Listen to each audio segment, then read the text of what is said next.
June 12, 13, 14 മണ്ഡല സമ്മേളനങ്ങൾ ജില്ലയിലും പൂർത്തീകരിക്കും. നമ്മുടെ ഈ സമ്മേളനത്തിൽ നമ്മൾ പ്രധാനമായിട്ട് കഴിഞ്ഞകാല രാഷ്ട്രീയ സംഭവവികാസങ്ങളുടെ അനുഭവങ്ങളാണ് പ്രധാനമായി പരിശോധിക്കുന്ന ഒന്ന്. രണ്ട്, ഇവിടെ സൂചിപ്പിച്ചതുപോലെ പാർട്ടിയുടെ കഴിഞ്ഞകാല പ്രവർത്തനങ്ങളെ സംബന്ധിച്ചുള്ള പ്രവർത്തന റിപ്പോർട്ടും ചർച്ച ചെയ്യുവാണ്. നമുക്ക് ഭാവി പരിപാടികളുമുണ്ട്, നമുക്ക് ചുമതലകൾ ഏറ്റെടുക്കേണ്ട ഭാവി പരിപാടികളുമുണ്ട്. ഈ സമ്മേളനം അങ്ങനെ 2 ദിവസക്കാലം നടത്തുന്ന ചർച്ചകളും ഒക്കെ കൊണ്ട് അർത്ഥസമ്പുഷ്ടമാക്കണം എന്ന് നിങ്ങളോട് ഞാൻ അഭ്യർത്ഥിക്കുകയാണ്. നമ്മൾ കഴിഞ്ഞ വിജയവാഡ പാർട്ടി കോൺഗ്രസിന് ശേഷം 3 വർഷക്കാലം പിന്നിട്ടാണ് ഇപ്പോൾ സമ്മേളനങ്ങൾ നടക്കുന്നത്. വിജയവാഡയിൽ ചേർന്ന പാർട്ടിയുടെ 24ാം പാർട്ടി കോൺഗ്രസ് കമ്മ്യൂണിസ്റ്റ് പാർട്ടി വരുന്ന 3 വർഷക്കാലം ഇന്ത്യൻ രാഷ്ട്രീയത്തിൽ എന്ത് നയസമീപനമാണ് സ്വീകരിക്കേണ്ടത് എന്നതിനെ സംബന്ധിച്ചാണ് ഗൗരവമായി ചർച്ച നടത്തിയത്. ആ ചർച്ചയിൽ പാർട്ടി ഐകകണ്ഠേന എടുത്ത രാഷ്ട്രീയ നിഗമനങ്ങളിൽ ഒന്നാമത്തേതാണ് രാജ്യത്ത് ജനങ്ങളുടെ ജനജീവിതം ദുസ്സഹമാക്കുന്ന, ഇന്ത്യയെ ഹൈന്ദവ വർഗീയതയിലേക്ക്, ഫാഷിസത്തിലേക്ക് നയിച്ചുകൊണ്ടിരിക്കുന്ന BJPയെ രാജ്യത്ത് അധികാരത്തിൽ നിന്ന് പുറത്താക്കുക എന്നതായിരിക്കണം പാർട്ടിയുടെ മുഖ്യമായ ലക്ഷ്യം എന്ന് തീരുമാനിച്ചു.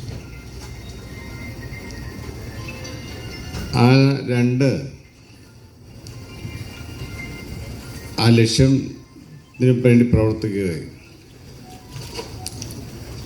നമ്മുടെ ഇടതുപക്ഷ പ്രസ്ഥാനങ്ങളുടെ ശക്തി കൂടുതൽ വർദ്ധിപ്പിക്കുകയും വേണം. ഇത് പാർലമെൻറ്റിൽ ഉൾപ്പെടെ LDFൻ്റെ ശക്തി വർദ്ധിപ്പിക്കണം. നമ്മുടെ പാർട്ടിയുടെ അംഗബലവും വർദ്ധിപ്പിക്കണം. പൊതുവായ രാഷ്ട്രീയ നിഗമനങ്ങൾ അതെല്ലാമാണ് നമ്മൾ സ്വീകരിച്ചത്. സംഘടനാ രംഗത്തിൻ്റെ കടവുകളുമുണ്ട്. നമ്മുടെ രാഷ്ട്രീയ പാർട്ടി കോൺഗ്രസിൻ്റെ രാഷ്ട്രീയ തീരുമാനങ്ങൾ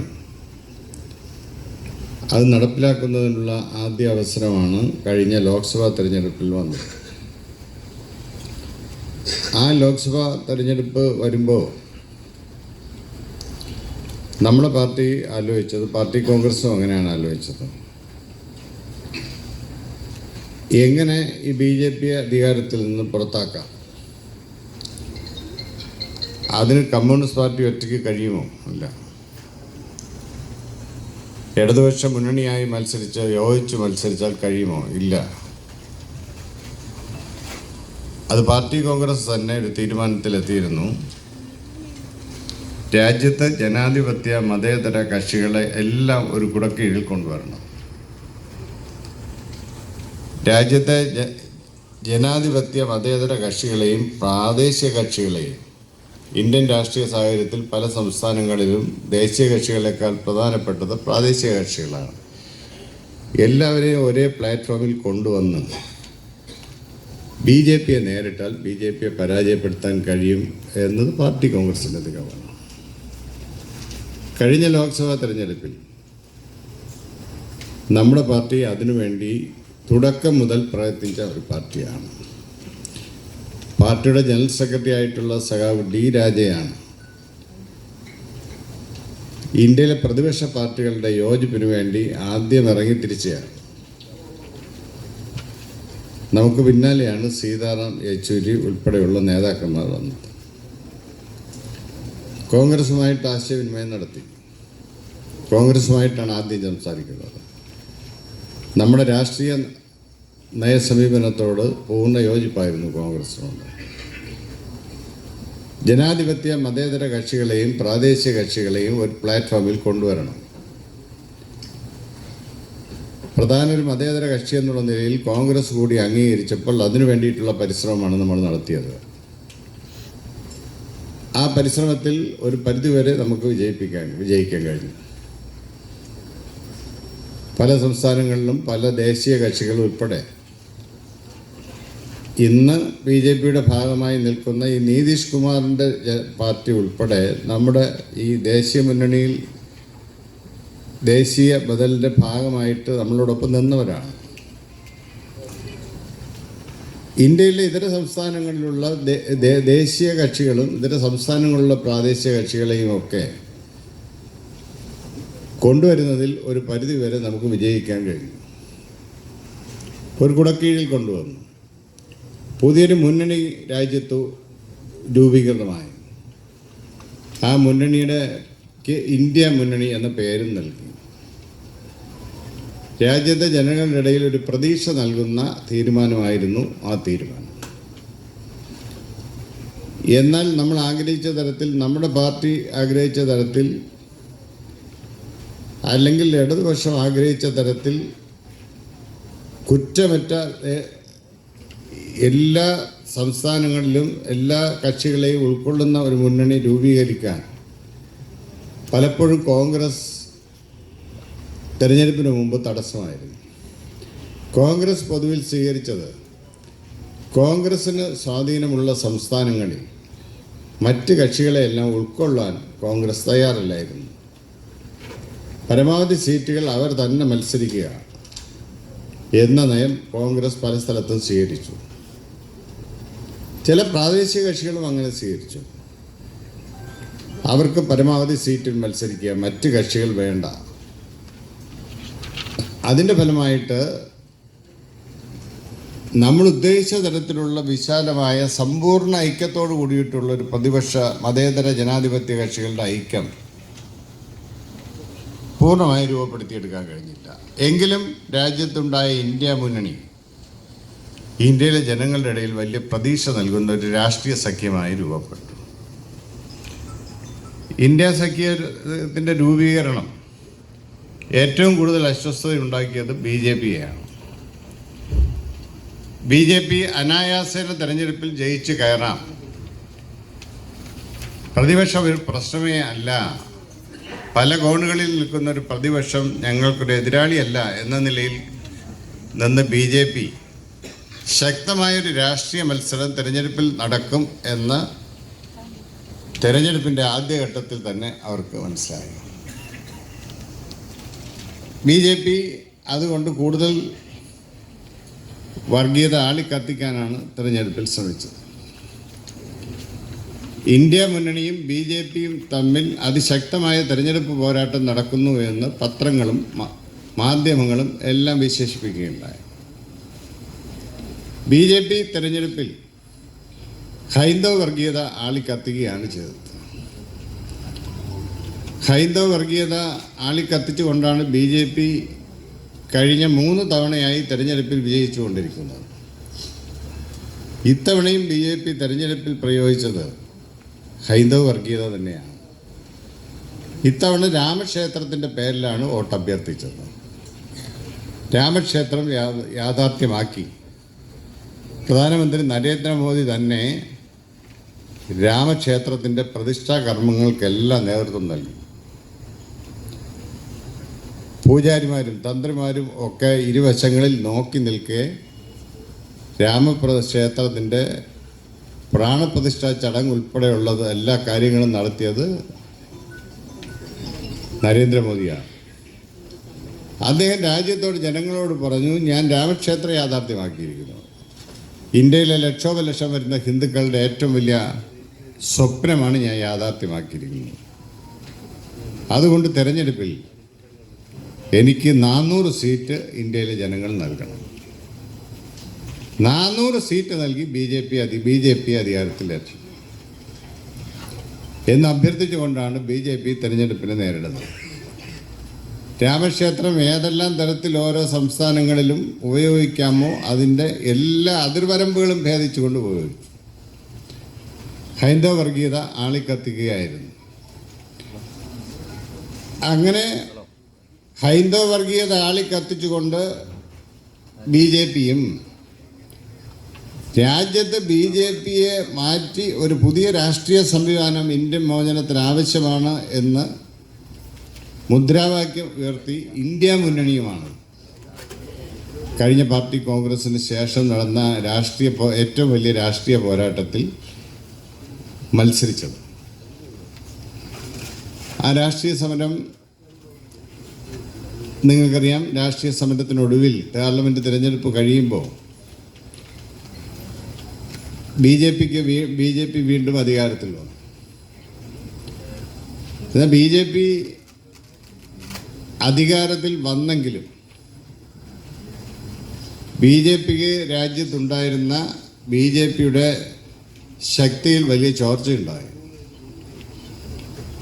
303 അംഗങ്ങളുണ്ടായിരുന്ന BJP തെരഞ്ഞെടുപ്പ് കഴിയുമ്പോൾ ഇന്ത്യ മുന്നണി യോജിച്ചു നിന്ന് തെരഞ്ഞെടുപ്പിനെ നേരിട്ടതിൻ്റെ ഫലമായിട്ട്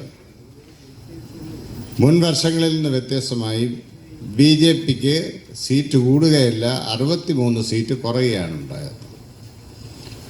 240 സീറ്റ് മാത്രമുള്ളൊരു കക്ഷി ആയി BJP ചുരുങ്ങി.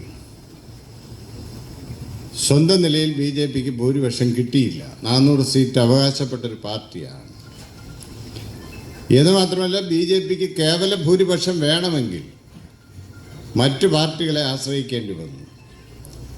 അങ്ങനെയാണ് നിതീഷ് കുമാറിൻ്റെ ജനതാദൾ 16 സീറ്റുണ്ട്, ചന്ദ്രബാബു നായിഡുവിന് 12 സീറ്റുണ്ട്. ആ 28 സീറ്റുകൾ കൂടി ഉറപ്പാക്കിക്കൊണ്ടാണ് BJPക്ക് വീണ്ടും അധികാരത്തിൽ വരാൻ കഴിഞ്ഞത്. ഇന്ത്യ മുന്നണി രൂപീകരിച്ച് ഒരു വിശാല ജനാധിപത്യ സഖ്യം ഇന്ത്യയിൽ രൂപപ്പെട്ടതിൻ്റെ ഫലമായിട്ട് പ്രതിപക്ഷം കുറച്ചുകൂടി ശക്തി പ്രാപിച്ചു. അതിനു മുമ്പ് ഇന്ത്യൻ പാർലമെൻറ്റിൽ പ്രതിപക്ഷം തീരെ ദുർബലമായിരുന്നു. പ്രതിപക്ഷ നേതാവ് പോലും ഇല്ലാതിരുന്ന സഭയായിരുന്നു ലോക്സഭ. ഇത്തവണ തിരഞ്ഞെടുപ്പ് കഴിഞ്ഞപ്പോൾ പ്രതിപക്ഷത്തിൻ്റെ അംഗബലം വർദ്ധിച്ചു. 235 അംഗങ്ങൾ ഉള്ള ശക്തമായ ഒരു പ്രതിപക്ഷത്തിൻ്റെ സാന്നിധ്യം ഇന്ത്യൻ ലോക്സഭയിലുണ്ടായി. ചെറിയ മാറ്റമല്ല ലോക്സഭയിലുണ്ടായത്. ദുർബലമായിരുന്ന പ്രതിപക്ഷം കരുത്താർജിച്ച ഒരു പ്രതിപക്ഷമായി മാറി. 235 അംഗങ്ങൾ ലോക്സഭയിലുണ്ടായി. ലോക്സഭയിൽ പ്രതിപക്ഷ നേതാവും ഉണ്ടായി. രാഹുൽ ഗാന്ധി ആണെങ്കിലും പ്രതിപക്ഷ നേതാവായി മാറി. പ്രതിപക്ഷ നേതാവാണ്. പ്രതിപക്ഷത്തിൻ്റെ ലോക്സഭ പഴയതുപോലെ BJPക്ക് തന്നിഷ്ടപ്രകാരം ഇഷ്ടാനുസരണം നിയമനിർമ്മാണവും ഭരണഘടനാ ഭേദഗതിയും ഒന്നും നടത്തിക്കൊണ്ടു പോകാൻ കഴിയാത്തൊരു പാർലമെൻറ്റാണ് കഴിഞ്ഞ ലോക്സഭാ തെരഞ്ഞെടുപ്പിന് ശേഷം ഉണ്ടായത്. ഇപ്പോൾ പുതിയ പാർലമെൻറ്റിൽ ശക്തമായ പ്രതിപക്ഷ സാന്നിധ്യമുണ്ട്. നല്ല ചർച്ച നടക്കുന്നുണ്ട്, നല്ല തർക്കങ്ങൾ നടക്കുന്നുണ്ട്, നല്ല വിതർക്കങ്ങളുണ്ട്, സസ്പെൻഷനുണ്ട്. ഒരുപാട് പാർലമെൻ്ററി ജനാധിപത്യത്തിൽ പ്രതിപക്ഷത്തിൻ്റെ റോളുകൾ കൃത്യമായി നിർവഹിക്കുന്നുണ്ട്. അത് കഴിഞ്ഞ തെരഞ്ഞെടുപ്പിന് ശേഷം ഇന്ത്യൻ രാഷ്ട്രീയത്തിലുണ്ടായ ഒരു വലിയ മാറ്റമാണ്. ശക്തമായ ഒരു പ്രതിപക്ഷത്തിൻ്റെ നമ്മുടെ പാർട്ടി കോൺഗ്രസ് എടുത്ത രാഷ്ട്രീയ നയസമീപനത്തിൻ്റെ ഒരു പരിധി വരെയുള്ള വിജയം കൂടിയാണ്. ഇന്ത്യയിൽ നമ്മളാണല്ലോ ആദ്യം ഉയർത്തിയത്. വിജയം കൂടിയായിരുന്നു അത്. അങ്ങനെ നമുക്ക് ലോക്സഭാ തെരഞ്ഞെടുപ്പ് കഴിഞ്ഞപ്പോൾ ശക്തമായൊരു പ്രതിപക്ഷം രാജ്യത്ത് ഉണ്ടാക്കിയെടുക്കാൻ കഴിഞ്ഞു എന്നതാണ് തെരഞ്ഞെടുപ്പിന് ശേഷം ഇന്ത്യൻ രാഷ്ട്രീയത്തിലുണ്ടായ വലിയ മാറ്റം. BJP വീണ്ടും അധികാരത്തിൽ വന്നു. അധികാരത്തിൽ വന്ന BJPയുടെ സമീപനങ്ങൾ എന്താണ്, നയങ്ങൾ എന്താണ്, ഇത് നമ്മൾ സമ്മേളനത്തിൽ പരിശോധിക്കുക. നമ്മൾ ആ അഭിപ്രായങ്ങൾ പങ്കുവയ്ക്കുകയാണ്. അധികാരത്തിൽ വന്ന BJP പഴയതിൽ നിന്ന് വ്യത്യസ്തമായ ഒരു നയവും സമീപനവും സ്വീകരിക്കുന്നില്ല. പഴയ അതേ നയങ്ങൾ തന്നെ പിന്തുടരുന്ന BJPയാണ് രാജ്യത്ത് കാണാൻ കഴിയുന്നത്. ഹൈന്ദവ വർഗീയത വീണ്ടും ആളിക്കത്തിക്കുകയാണ്. അതിൽ നിന്ന് ഒരു ഇഞ്ച് പുറകോട്ട് പോകുന്നില്ല. രാമക്ഷേത്രം വന്നപ്പോൾ RSSൻ്റെ തലവനായിട്ടുള്ള മോഹൻ ഭഗത് പറഞ്ഞത് എന്താണെന്ന് അറിയാമോ? എല്ലാം തർക്കങ്ങളും അവസാനിച്ചു, ക്ലീൻ സ്റ്റേറ്റിൽ തുടങ്ങുകയാണ്. ഇനി ഒരു തർക്കത്തിനും, ഒരു ആരാധനാലയത്തിൻ്റെ തർക്കത്തിനും ഞങ്ങളില്ല. ഇനി മറ്റു തർക്കങ്ങളില്ല, മറ്റ് ആരാധനകളെ സംബന്ധിച്ച് തർക്കമില്ല. പുതിയ നിലയിൽ പോവുകയാണ്, എല്ലാം അവസാനിപ്പിക്കുകയാണ്. പുതിയതായി അധികാരത്തിൽ വന്ന BJPയുടെ നയം എന്താണ്? ഒരു ബാബറി മസ്ജിദായിരുന്നു എത്രയോ വർഷക്കാലം തർക്കം. പുതിയതായി അധികാരത്തിൽ വന്ന BJP അധികാരത്തിൽ വന്നതിന് ശേഷം ഈ പറഞ്ഞ മോഹൻ ഭഗവതിൻ്റെ RSS തന്നെ, സംഘപരിവാർ തന്നെ 3 പള്ളികളിലേക്ക് തർക്കം കൊണ്ടുപോയിരിക്കുകയാണ്. ഒരു ബാബറി മസ്ജിദ്, ഒരു പള്ളിയായിരുന്നു തർക്കമെങ്കിൽ ഇപ്പോൾ 3 പള്ളി തർക്കമാക്കി മാറ്റിയിരിക്കുകയാണ്. കാശിയിലെ ഗ്യാൻവാബി മസ്ജിദ് ഇടയ്ക്കിടയ്ക്ക് പത്രങ്ങളിൽ വരുന്നുണ്ട്. നൂറ്റാണ്ടുകൾ പഴക്കമുള്ള മുസ്ലിം പള്ളിയാണ്. ആ പള്ളി ക്ഷേത്രമാണെന്നാണ് RSS പറയുന്നത്, സംഘപരിവാർ പറയുന്നത്. അത് പൊളിക്കണം എന്നാണ് അവരുടെ ആവശ്യം. മധുരയിലെ ജുമാ മസ്ജിദ് നൂറ്റാണ്ടുകൾ പഴക്കമുള്ള മുസ്ലിം പള്ളിയാണ്. അതിൽ പണ്ട് ക്ഷേത്രമായിരുന്നാണ്, ക്ഷേത്ര അവശിഷ്ടങ്ങളുണ്ട് എന്ന് ആർക്കിയോളജി വകുപ്പ് പറയുകയാണ്. ഇതെല്ലാം നിയന്ത്രിക്കുന്നത് കേന്ദ്ര ഗവൺമെൻറ്റാണ്. അതുകൊണ്ട് ജുമാ മസ്ജിദ് പൊളിക്കാനാണ്. UPയിലുള്ള ഷാഫി മസ്ജിദ് സംഭാലിലുള്ള, അത് മുസ്ലിം പള്ളിയാണ്, നൂറ്റാണ്ടുകൾ പഴക്കമുള്ളതാണ്. അത് പൊളിക്കണം എന്നതാണ് ഇപ്പോൾ RSSും സംഘപരിവാരും പറയുന്നത്. ഇത് പറയുക മാത്രമല്ല, പ്രാദേശികമായിട്ട് കോടതികൾ അതിനനുകൂലമായ ഉത്തരവുകൾ പുറപ്പെടുവിക്കുകയാണ്. നീതിന്യായ പീഠത്തെ നിയന്ത്രിക്കുകയാണ് ഭരണം. പ്രാദേശിക ഗവൺമെൻറ്റുകൾ അതിന് പിന്നാലെ നിൽക്കുകയാണ്. BJP ഭരിക്കുന്ന ഗവൺമെൻറ്റുകളാണ്. രാജ്യത്ത് വീണ്ടും മുസ്ലിം ജനവിഭാഗത്തിൻ്റെ ഇടയിൽ ഭീതി പടർത്തുന്ന, വീണ്ടും വർഗീയ കലാപത്തിലേക്ക് രാജ്യത്തെ തള്ളിവിടുന്ന നയസമീപനം തന്നെ RSS സ്വീകരിക്കുകയാണ്. അതിന് പിന്നാലെ സഞ്ചരിക്കുന്ന ഗവൺമെൻറ്റായി കേന്ദ്ര ഗവൺമെൻറ് മാറുകയാണ്. ഈ തർക്കങ്ങൾ വരുമ്പോൾ അല്ല എന്ന് പറയാൻ പ്രാദേശിക BJP ഗവൺമെൻറ്റുകൾ തയ്യാറാകുന്നില്ല, കേന്ദ്ര ഗവൺമെൻറ് ഒട്ടുമേ തയ്യാറാകുന്നില്ല. തർക്കങ്ങളുമായി മുന്നോട്ട് പോവുകയാണ്. ഇപ്പോൾ UPയിൽ നിന്ന് വരുന്ന വാർത്ത എന്താണ്? യൂത്തറിൽ നിന്ന് വരുന്ന UPയിലെ 50ഓളം സ്ഥലങ്ങൾ പണ്ട് മുസ്ലിം രാജവംശത്തിൽപ്പെട്ട ആളുകൾ ഒക്കെ ഭരിച്ചിരുന്ന കാലത്തുണ്ടായിരുന്ന മുസ്ലിം പേരുകൾ ഉണ്ടായിരുന്ന 50ഓളം സ്ഥലങ്ങളുടെ പേര് മാറ്റാൻ തീരുമാനിച്ചിരിക്കുക.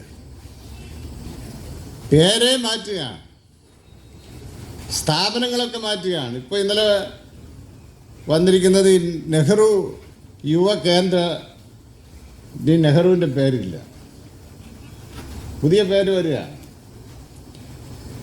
രാജ്യത്തിൻ്റെ ചരിത്രവും എല്ലാം മാറ്റിക്കൊണ്ട് ഹൈന്ദവ വർഗീയതയുടെ പിന്നാലെ നടക്കുക.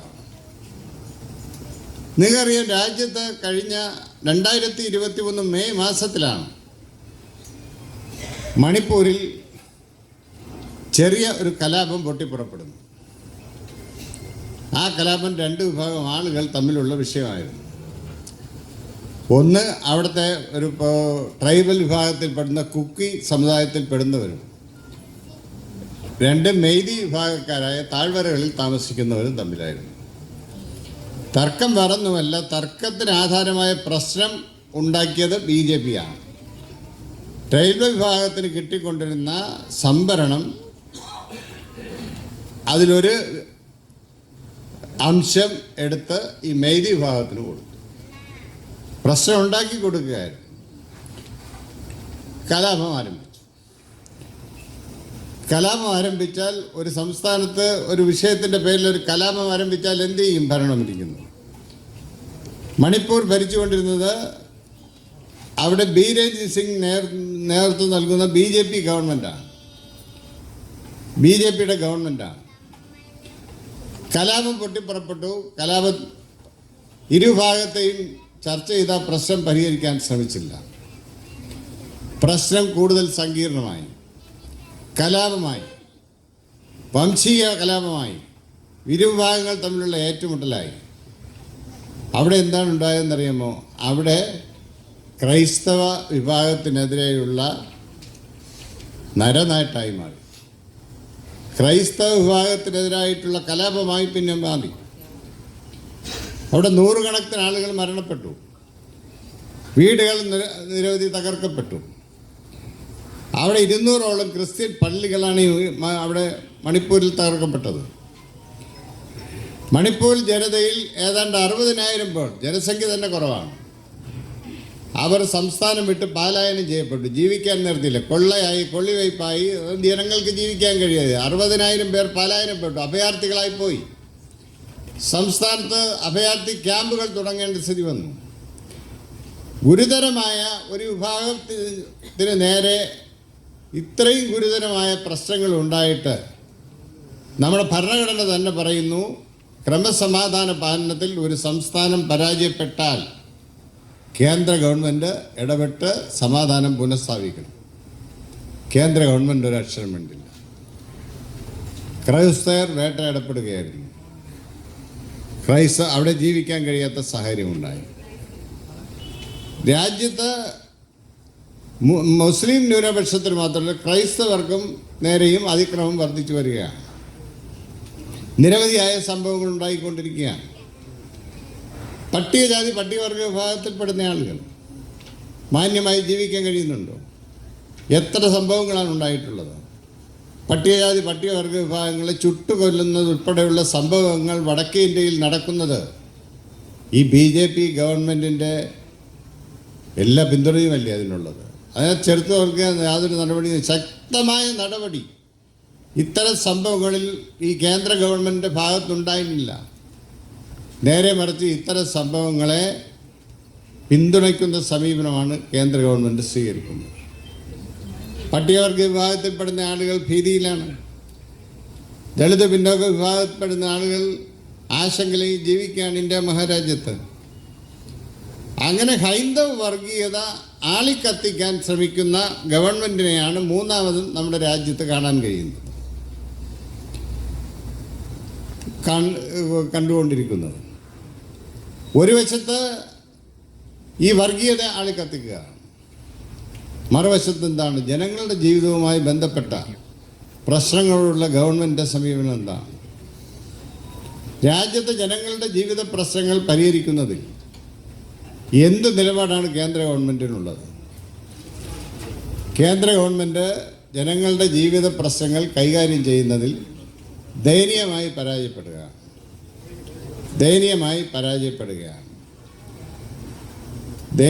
പരാജയപ്പെടുന്ന അവസ്ഥ ഇപ്പോഴും കൊണ്ടുകൊണ്ടിരിക്കുകയാണ്.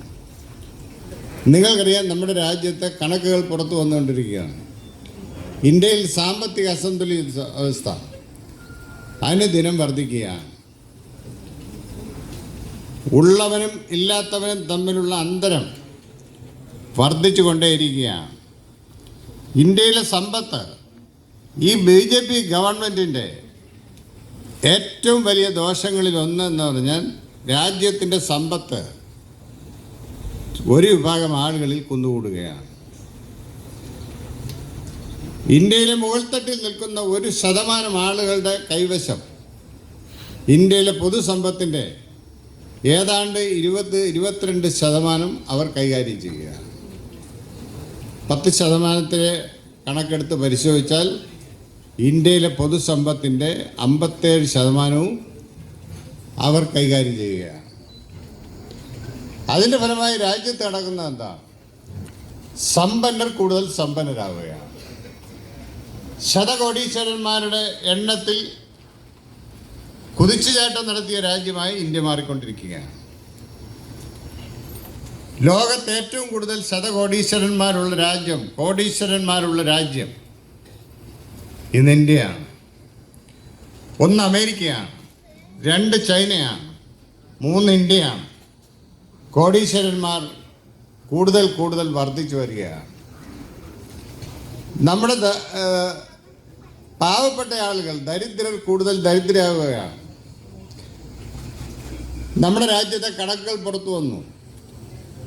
മൾട്ടി ഡൈമെൻഷണൽ പ്രോവർട്ടി ഇൻഡെക്സ് എന്ന് പറയുന്ന ലോകത്തെ രാജ്യങ്ങളിലെ ദാരിദ്ര്യവുമായി ബന്ധപ്പെട്ട കണക്ക് പുറത്തു വന്നു. 127 രാഷ്ട്രങ്ങളെ ആസ്പദമാക്കിയിട്ട് ഇന്ത്യ 125-ാമതാണ്. ഒരു നേരത്തെ ആഹാരം കഴിച്ച് ജീവിക്കാൻ നിവൃത്തിയില്ലാത്ത ആളുകളിൽ ഉള്ളതിൽ 105-ാമത്തെ രാജ്യമാണ് ഇന്ത്യ. ഇന്ത്യയുടെ ജനസംഖ്യ ലോകത്ത് ഏറ്റവും കൂടുതൽ ദരിദ്രരുള്ള രാജ്യം ഇന്ന് ഇന്ത്യയാണ്. 234 ദശലക്ഷം ആളുകൾ ഇന്ത്യയിൽ ദരിദ്ര നാരായണ കോടികളാണ്. ശതമാനക്കണക്കെടുത്താൽ 22% ആളുകൾ ദരിദ്ര നാരായണ കോടികൾ. കേന്ദ്ര ഗവൺമെൻറ് സമീപനം എന്താ? കേന്ദ്ര ഗവൺമെൻറ് രാജ്യത്തെ കോർപ്പറേറ്റുകൾക്ക് എല്ലാ വാതായനങ്ങളും തുറന്നു കൊടുക്കുകയാണ്. രാജ്യത്തെ സമ്പന്നരായ ആളുകൾക്ക് വളർന്നു വരുവാനുള്ള വാതായനങ്ങൾ തുറന്നു കൊടുക്കുന്നതാണ് കേന്ദ്ര ഗവൺമെൻറ് മുഖ്യമായിട്ടുള്ള ജോലി. കോർപ്പറേറ്റുകൾക്ക് ടാക്സ് ഉണ്ടായിരുന്നു. കോർപ്പറേറ്റ് ടാക്സ് കോർപ്പറേറ്റുകൾ ഗവൺമെൻറ് അടയ്ക്കണം. 33% നേരത്തെ. 33% കോർപ്പറേറ്റ് ടാക്സ് നിലവിലുണ്ടായിരുന്ന രാജ്യത്ത് അത് 25 കുറച്ചു കൊടുത്തു കേന്ദ്ര ഗവൺമെൻറ്. ഇപ്പോൾ അത് പുതിയ സംരംഭങ്ങൾ തുടങ്ങിയാൽ ആ ടാക്സ് 17 വീണ്ടും കുറച്ചു. വീണ്ടും ടാക്സ് കുറച്ചു കൊടുക്കുക. 12 ലക്ഷം കോടി രൂപയാണ് ഇന്ത്യൻ ഖജനാവിലെ പണം ഈ കോർപ്പറേറ്റുകൾക്ക് വേണ്ടി എഴുതി തള്ളിയത്. 12 ലക്ഷം കോടി രൂപ. നമ്മുടെ കണക്കല്ല ഇത്. പാർലമെൻറ്റിൽ തന്നെ ഔദ്യോഗികമായി ഗവൺമെൻറ്റിന് പറയാൻ നിർബന്ധിതമാകേണ്ടി വന്നതാണ്. 12 ലക്ഷം കോടി രൂപ കോർപ്പറേറ്റുകൾക്കുടെ കടങ്ങൾ എഴുതിത്തള്ളി കൊടുത്തൊരു ഗവൺമെൻറ്റാണ്. വാതായനങ്ങൾ തുറന്നു കൊടുക്കുക. രാജ്യത്തെ പൊതു സ്വത്തുക്കൾ കുറേശ്ശെ കോർപ്പറേറ്റുകൾക്ക് കൈമാറുകയാണ്. കഴിഞ്ഞ ബഡ്ജറ്റ് അവതരിപ്പിച്ചുകൊണ്ട് ഇന്ത്യയുടെ ധനകാര്യമന്ത്രി നിർമ്മല സീതാരാമൻ പറഞ്ഞത് രാജ്യത്ത് 8 ലക്ഷം കോടി രൂപയുടെ പൊതു ആസ്തി സ്വകാര്യ മേഖലയ്ക്ക് കൈമാറുകയാണ്. 8 ലക്ഷം കോടി രൂപയുടെ പൊതു ആസ്തി സ്വകാര്യ മേഖലയ്ക്ക് കൈമാറും എന്ന് ഒരു സങ്കോചവുമില്ലാതെ പ്രഖ്യാപിക്കുന്ന ഒരു ഗവൺമെൻറ്റായി കേന്ദ്ര ഗവൺമെൻറ് മാറി. ഓരോ മേഖലയും മാറിക്കൊണ്ടിരിക്കുകയാണ്. വിമാനത്താവളങ്ങൾ മാറി. 26 വിമാനത്താവളങ്ങൾ സ്വകാര്യ മേഖലയ്ക്ക് കൊടുത്തു. റെയിൽവേ സ്വകാര്യ മേഖലയ്ക്ക് കൈമാറി. ഇൻഷുറൻസ് മേഖല 71% വിദേശ നിക്ഷേപം ഉണ്ടായിരുന്നത്. ഈ ബഡ്ജറ്റിൽ നിർമ്മല സീതാരാമൻ പറഞ്ഞു 100% ജനറൽ ഇൻഷുറൻസും ലൈഫ് ഇൻഷുറൻസ് 2 മേഖലയിലും വിദേശ നിക്ഷേപം കടന്നു വരാൻ അനുമതി കൊടുക്കുകയാണ്. 100% വിദേശ നിക്ഷേപം വരികയാണ്. സമ്പൂർണ്ണമായി സ്വകാര്യ മേഖലയിലേക്ക് കൈമാറുകയാണ്. ബാങ്കുകൾ സ്വകാര്യവൽക്കരിക്കുകയാണ്. ബാങ്കുകൾ സംയോജിപ്പിക്കുകയാണ്. സംയോജിപ്പിച്ചാൽ പിന്നെ ചെയ്യുന്നത് ഓഹരി വിൽക്കുകയാണ്. മിക്കവാറും ബാങ്കുകളുടെ ഓഹരി നല്ലൊരു ശതമാനം ഇവിടുത്തെ കോർപ്പറേറ്റുകൾ വാങ്ങിക്കഴിഞ്ഞു. രാജ്യത്തെ മുതലാളിമാരുടെ കയ്യിലിരുന്നതാണ് ഈ ബാങ്കുകളെല്ലാം. എങ്ങനെ ഇത് സർക്കാരിൻ്റെ സ്വന്തം ബാങ്കായി? ബാങ്ക് ദേശസാൽക്കരണത്തിലൂടെ ആണ് വിപ്ലവകരമായ നടപടി നടന്നത്. അന്ന് അതിനെ പിന്തുണച്ച ഇന്ദിരാഗാന്ധിയാണ് നടപ്പിലാക്കിയത്. അന്ന് അതിനെ പിന്തുണച്ച പാർട്ടിയാണ് നമ്മുടെ പാർട്ടി. അങ്ങനെയാണ് ഈ ബാങ്കുകളുടെ രൂപവും ഭാവവും മാറാൻ തുടങ്ങിയത്. അതേ ബാങ്കുകൾ വീണ്ടും സ്വകാര്യ മേഖലയ്ക്ക് കൈമാറുകയാണ്. വളരെ വേഗം കൈമാറിക്കൊണ്ടുപോകണം. ആണവ നിലയങ്ങൾ കൊടുക്കാൻ പോകുന്നു എന്ന് ഈ ബഡ്ജറ്റിൽ പറയുന്നു. പ്രതിരോധ മേഖലയെ കൈമാറുകയാണ്. നവരത്ന കമ്പനികൾ ഈ സ്വകാര്യ മേഖലയെ കൈമാറുകയാണ്. രാജ്യത്തെ എല്ലാ പൊതുസ്ഥാപനങ്ങളും സ്വകാര്യ മേഖലയ്ക്ക് കൈമാറുകയാണ്. ഇതാരെയാണ് ബാധിക്കുന്നത്? രാജ്യത്തെ ജനങ്ങളെ അത് ബാധിക്കുന്നത്. ജനങ്ങളുടെ ഭാവിയാണ് ബാധിക്കുന്നത്, ജനങ്ങളുടെ ജീവിതത്തെയാണ് ബാധിക്കുന്നത്, സാമൂഹ്യ നീതിയാണ് ബാധിക്കുന്നത്, സംഭരണ തത്വങ്ങളും ബാധിക്കുകയാണ്, നമ്മുടെ മാറി വരുന്ന ചെറുപ്പക്കാരുടെ ഭാവിയെ ബാധിക്കുകയാണ്. ഇതെല്ലാം സ്വകാര്യ മേഖലയ്ക്ക് കൈമാറിയാൽ ഇപ്പം 20-ാം തീയതി പണിമുടക്കാണ്. എന്തിനാണ് പണിമുടക്കുന്നത്? പണിമുടക്കിന് ആധാരമായി ഉന്നയിക്കുന്ന ഒന്നാമത്തെ കാര്യങ്ങളിൽ ഒന്ന് 4 ലേബർ കോഡുകൾ ഗവൺമെൻറ് നടപ്പിലാക്കാൻ പോവുകയാണ്. തൊഴിലാളികൾ കഠിനാധ്വാനത്തിലൂടെ നേടിയെടുത്ത 29 കേന്ദ്ര നിയമങ്ങളുണ്ട്. ആ നിയമങ്ങൾ ഇല്ലാതാവുകയാണ്. 4 ലേബർ കോഡുകളാക്കുകയാണ്. 4 ലേബർ കോഡുകളാക്കിയാൽ തൊഴിലാളികളുടെ നേടിയെടുത്ത അവകാശങ്ങൾ ഇല്ലാതാവുക. ബോണസ് ആക്ട് ഭേദഗതി ചെയ്യുകയാണ്, ഗ്രാറ്റുവിറ്റി ആക്ട് ഭേദഗതി ചെയ്യുകയാണ്, ഇൻഡസ്ട്രിയൽ ഡിസ്പ്യൂട്ട് ആക്ട് ഇല്ലാതാവുകയാണ്. പുതിയ ലേബർ കോഡ് വരുമ്പോൾ 8 മണിക്കൂർ ജോലി, 8 മണിക്കൂർ വിനോദം, 8 മണിക്കൂർ വിശ്രമം തൊഴിലാളികളുടെ മുദ്രാവാക്യമാണ്, മേദിന മുദ്രാവാക്യമാണ്. തൊഴിലാളികൾ 12 മുതൽ 14 മണിക്കൂർ വരെ ജോലി ചെയ്യേണ്ടി വരികയാണ്. ജോലി സ്ഥിരത ഇല്ലാതാവുകയാണ്. കരാർ ജോലി അംഗീകരിച്ചു കൊടുക്കുകയാണ്. ആരുടെ താല്പര്യങ്ങൾ സംരക്ഷിക്കാനാണ്? രാജ്യത്തെ കോർപ്പറേറ്റുകളുടെ താല്പര്യം സംരക്ഷിക്കുക. രാജ്യത്തെ തൊഴിലില്ലായ്മ അതിൻ്റെ ചരിത്രത്തിൽ ഇതുവരെ ഇല്ലാത്ത തരത്തിൽ വർദ്ധിച്ചിരിക്കുകയാണ്. രാജ്യത്തെ തൊഴിലില്ലായ്മ നിരക്ക് 8% പ്രതിവർഷം 2 കോടി തൊഴിലവസരം പേർക്ക് തൊഴിൽ നൽകും എന്ന് പറഞ്ഞ ഗവൺമെൻറ്റാണ് കേന്ദ്ര ഗവൺമെൻറ്. 9 വർഷക്കാലമായി കേന്ദ്ര ഗവൺമെൻറ് 9 വർഷക്കാലത്തിനിടയിൽ 2 കോടി ആളുകൾക്ക് ജോലി നൽകാൻ കഴിയാത്ത ഗവൺമെൻറ്റാണ്. എത്രയോ തർക്കങ്ങളുണ്ടായി, എത്രയോ ചോദ്യങ്ങളുണ്ടായി, എത്രയോ സബ്മിഷനുകളുണ്ടായി. പാർലമെൻറ്റിൽ തൊഴിൽ കൊടുക്കുന്നില്ല. ഏറ്റവും കൂടുതൽ തൊഴിൽ കൊടുക്കുന്ന തൊഴിൽ ദാതാവാരാണ് രാജ്യത്ത്? ഈ സെൻട്രൽ ഗവൺമെൻറ്റാണ്. കേന്ദ്ര ഗവൺമെൻറ്റാണ് ഏറ്റവും വലിയ തൊഴിൽ ദാതാവ്. 25 ലക്ഷം ഒഴിഞ്ഞു കിടക്കുകയാണ് സെൻട്രൽ സർവീസിൽ. കേന്ദ്ര സർവീസിലെ ഒഴിവ് 25 ലക്ഷം. ഒരാളെ നിയമിക്കുന്നില്ല. ഒരു നയത്തിൻ്റെ ഭാഗമാണ്. പുതിയതായി റിക്രൂട്ട്മെൻറ്റ് നടത്തേണ്ടതില്ല എന്ന് കേന്ദ്ര ഗവൺമെൻറ് തീരുമാനിച്ചിരിക്കുന്നു. ആരെയും നിയമിക്കുന്നില്ല.